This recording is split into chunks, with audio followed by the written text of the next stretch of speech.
남편 마이클과 딸 하나를 사이에 두고 행복한 가정을 꾸리고 있는 클레어는 낯선 이의 침입에 화들짝 놀라죠. 그는 울타리를 만들기 위해 인부를 구하고 있던 마이클 부부의 집에 협회에서 보낸 솔로몬이라는 사람이었죠. 부부는 지적 장애가 있지만 매우 선하고 일도 잘하는 솔로몬을 고용하기로 합니다. 둘째를 임신 중인 클레어는 병원을 방문하고 클레어는 자신을 진료한 의사에 의해 추행을 당합니다. 천식이 심한 클레어는 힘겹게 집까지 돌아와 사실을 남편에게 알리죠. 이를 크게 만들고 싶지 않았던 클레어와 달리 격분한 마이클은 의사를 고소하고 신고와 함께 속속들이 드러나는 피해자들로 인해 걷잡을 수 없이 커져버린 사건을 감당할 자신이 없었던 가해자 의사는 스스로 목숨을 끊어버리고 사건은 일단락되는가 싶었죠. 그러나 가해자 의사 빅터 모트에게는 아름다운 아내가 있었다는 것이 문제였습니다. 만삭의 아내 말이죠. 남편을 잃은 것도 서러운데 많은 재산까지 받을 수가 없게 되어버린 페이트는 충격으로 쓰러지고 아이를 임신하고 행복하게 출산 날짜를 기다리고 있는 클레어와 피를 흘리며 고통 속에서 아이를 잃게 되어버린 페이튼의 모습을 대조적으로 보여주는 이 장면은 영화에서 매우 인상 깊은 장면이기도 하죠. 한순간에 남편도 재산도 그리고 뱃속의 아이까지 모두 잃게 된 여자 페이튼. 병실에 누운 그녀는 뉴스를 통해 최초의 신고자 클레어의 모습을 바라봅니다. 그녀에게 남은 것은 오로지 클레어를 향한 복수심 뿐이었죠. 그로부터 6개월 후 둘째 아들 조를 순산한 클레어의 집은 기쁨으로 넘치고 그들의 행복을 막을 수 있는 것은 그 무엇도 없을 것만 같았죠. 그들이 유모를 구하기 전까지 말이죠. 페이트는 유모를 구하는 클레어의 앞에 우연을 가장하고 나타납니다. 도끼를 품은 여자의 모습치고 너무나 아름답죠. 자신을 면접하는 클레어에게 페이트는 자신이 얼마 전 유산했던 일과 그 일을 계기로 시작하게 된 유모일이 아주 적성에 맞았다고 말합니다. 그녀의 말은 반은 맞고 반은 틀리죠. 솔로몬과 인사하던 도중 그녀의 하얀 소매에 페인트가 묻게 되고 날카롭게 솔로몬을 쏘아보는 페이튼의 찰나의 표정에서 솔로몬은 페이튼이 위험한 사람이라는 느낌을 강하게 받습니다. 그러나 이내 다정하게 미소 짓는 페이튼의 모습에 뭐라 말할 수도 없었죠. 우아하고 기품 있는 페이튼의 모습이 마음에 들었던 클레어와 마이클은 흔쾌히 그녀를 채용하게 되고 지하실 한켠에 페이튼이 묵을 숙소를 마련해주죠. 첫날 밤 모두들 잠든 새벽, 발소리를 죽이고 조의 방으로 몰래 올라간 페이튼은 조에게 젖을 물립니다. 친구들과 저녁 식사를 하기로 한 클레어는 남편이 좋아하는 드레스를 꺼내두고 약속에 나갈 준비를 하고 페이튼은 클레어가 한눈을 판 사이 클레어의 드레스에 향수를 쏟아 얼룩을 만들어 그것을 입지 못하게 만들죠. 부동산 중개업자이자 클레어와 마이클의 오랜 친구 멀리는 아름다운 유모 페이튼을 만나게 되고 어딘지 마음에 안 드는 여자인 페이튼을 두고 멀리는 클레어에게 페이튼을 경계하라고 경고하지만 남편 마이클을 믿는 클레어는 그 말을 크게 신경 쓰지 않습니다. 자신의 젖을 먹지 않는 아들 조 때문에 걱정하던 클레어에게 마이클은 중요한 업무 제안서를 클레어에게 우편으로 붙여달라 말하고 클레어가 식물원에서 식물들에게 물을 주고 있는 사이 페이튼은 그 서류를 훔칩니다. 시애틀에 친척이 있냐고 묻는 클레어의 말에 페이튼은 남편의 식구들이 시애틀에 있다고 말하며 자신의 남편만이 자신을 이해해주는 유일한 사람이었다고 말하죠. 그리고 자신의 남편은 살해당했다고 말합니다.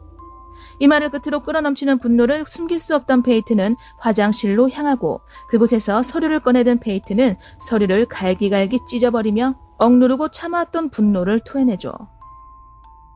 남편의 서류를 붙이기 위해 클레어는 우체국으로 갔지만 서류는 간데없이 사라져버렸고 당황스러움에 천식이 도져버린 클레어의 모습을 보던 페이튼은 클레어가 천식이 심하다는 사실을 알게 되죠.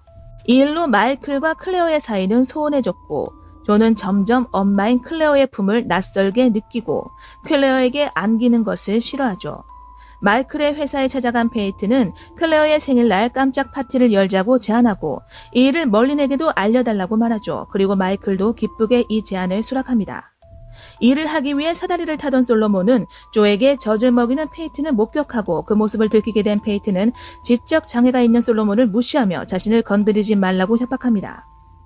착한 솔로몬은 자신에게 너무 잘 대해주었던 클레어의 가족들을 무슨 일이 있어도 지켜야겠다고 다짐합니다. 그러나 페이튼은 솔로몬에게 클레어의 딸 엠마를 추행했다는 추악한 누명을 씌우고 결국 솔로몬을 쫓아내고 말죠.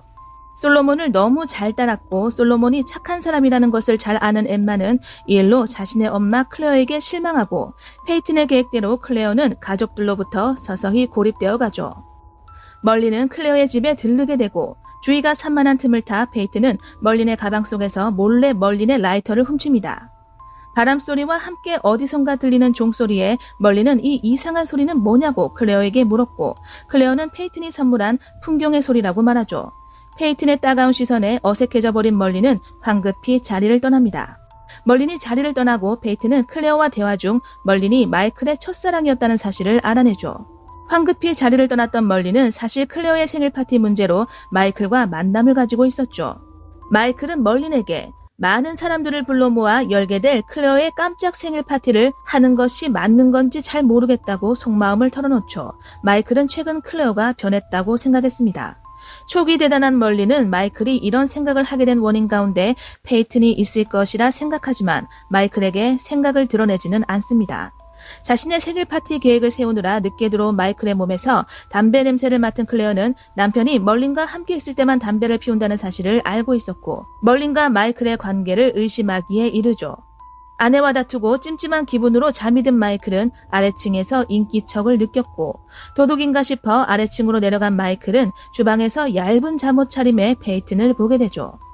페이튼은 마이클을 은밀히 유혹하고, 마이클도 유혹에 넘어갈 뻔했지만 간신히 유혹을 떨쳐내고 잠자리에 듭니다. 세탁소에 들른 클레어는 남편의 옷에서 멀린의 라이터를 발견하죠. 클레어는 배신감에 분노를 참지 못하고 남편 마이클을 향해 막말과 함께 멀린과 부적절한 관계를 한 것이냐고 소리칩니다. 그러나 밖에 사람들이 있다는 마이클의 말에 거실을 나간 클레어는 자신의 생일 파티를 위해 모인 사람들과 민망함에 자리를 떠나는 멀린을 보게 되죠.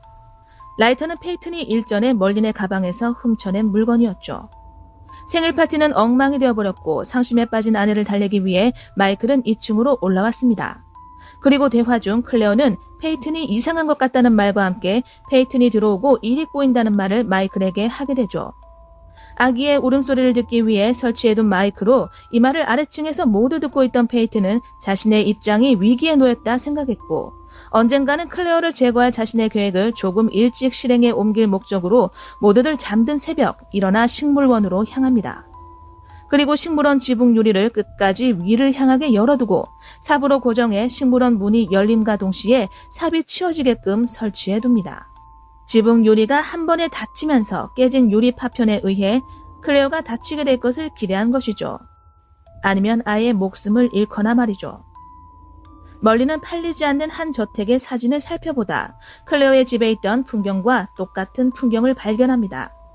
저택은 바로 그 의사의 집이었던 것이죠. 순간 페이튼과 의사가 관련이 있다 생각한 멀리는 지난 신문 기록에서 의사의 장례식에서 사진에 찍힌 페이튼을 발견하고 페이튼이 그 의사의 아내였다는 사실을 알아냅니다. 그리고 이 사실을 알리기 위해 클레어에게 전화를 걸었지만 클레어는 외출 중이었고, 전화를 받은 페이튼은 멀린에게서 전화가 왔다는 메모를 남겨두죠. 다급하게 차를 몰고 클레어의 집에 도착한 멀린은 페이튼을 향해 모든 사실을 알고 있다고 말한 뒤 클레어가 어디 있냐고 차갑게 쏘아붙이죠. 페이튼은 클레어가 식물원에 있다고 말하며 사실을 제발 알리지 말아달라고 멀린에게 애원합니다. 그리고 식물원 문을 열고 들어간 멀린은 페이튼이 클레어를 해하기 위해 설치해둔 트릭에 의해 당하고 말죠. 태연한 표정으로 모든 걸 지켜보고 있던 페이튼은 식물원 문을 열어 멀린의 상태를 확인하고, 클레어가 이 장면을 목격했을 상황에 대비해 페이튼은 클레어의 호흡기에 산소를 모두 빼놓습니다. 그리고 조를 데리고 멀리 산책을 나가버리죠. 집에 돌아온 클레어는 페이튼의 계획대로 참혹한 멀린의 시신을 발견하고 충격으로 천식이 도지게 되죠. 911에 신고를 하지만 호흡이 가빠 말을 잇지 못해 서랍 속에 호흡기를 입에 가져다 대지만 호흡기는 작동하지 않습니다. 집에 있는 모든 호흡기에 산소가 다 빠져 있는 것을 확인하기까지 클레어의 상태는 점점 심해졌고, 가방 속에 남은 하나의 호흡기를 가지러 가다 그만 클레어는 쓰러지고 말죠. 이대로 클레어의 숨이 끊어지나 했지만 다행히 신고를 받은 구급대원들이 도착해 간신히 클레어는 목숨을 건지게 됩니다. 클레어도 병원에 있는 중 지금이 적기라 생각한 페이튼은 마이클을 유혹하지만 마이클은 페이튼의 유혹을 뿌리칩니다. 퇴원을 한 클레어는 페이튼이 꾸며놓은 아기방 벽지부터, 그리고 페이튼과 가까워 보이는 마이클을 보며 자신의 자리를 빼앗긴 듯한 기분이 들었죠. 멀린이 죽기 전 자신에게 전화를 걸었다는 메모를 발견한 클레어는 멀린의 사무실로 향하고 멀린의 부하 직원으로부터 자신을 추행하고 목숨을 끊은 의사 빅터 모트가 살던 저택의 사진을 보던 멀린이 급하게 어디론가 나갔다는 사실을 듣게 되죠. 클레어는 결국 의사의 저택에 집을 사기 위한 사람인 척 찾아가고 그곳에 아기 방으로 꾸며진 방에서 조의 방에 페이튼이 붙여놓은 것과 같은 벽지를 확인한 클레어는 모든 사실을 깨닫고 곧장 집으로 달려가 페이튼의 얼굴에 크게 한 방 먹입니다. 그리고 페이튼이 자신을 추행한 의사 빅터 모트의 아내라고 마이클에게 말하죠. 부부는 페이튼에게 열쇠를 반납하고 당장 나가라고 소리치고 의외로 순순히 집을 나가는가 했더니 그럴 리 없었죠. 불러도 대답하지 않는 남편을 찾아 지하실로 내려간 클레어는 머리에 피를 흘리며 쓰러진 남편을 발견하고 다리가 부러져 움직일 수 없는 남편을 두고 경찰에 신고하기 위해 위로 올라가죠.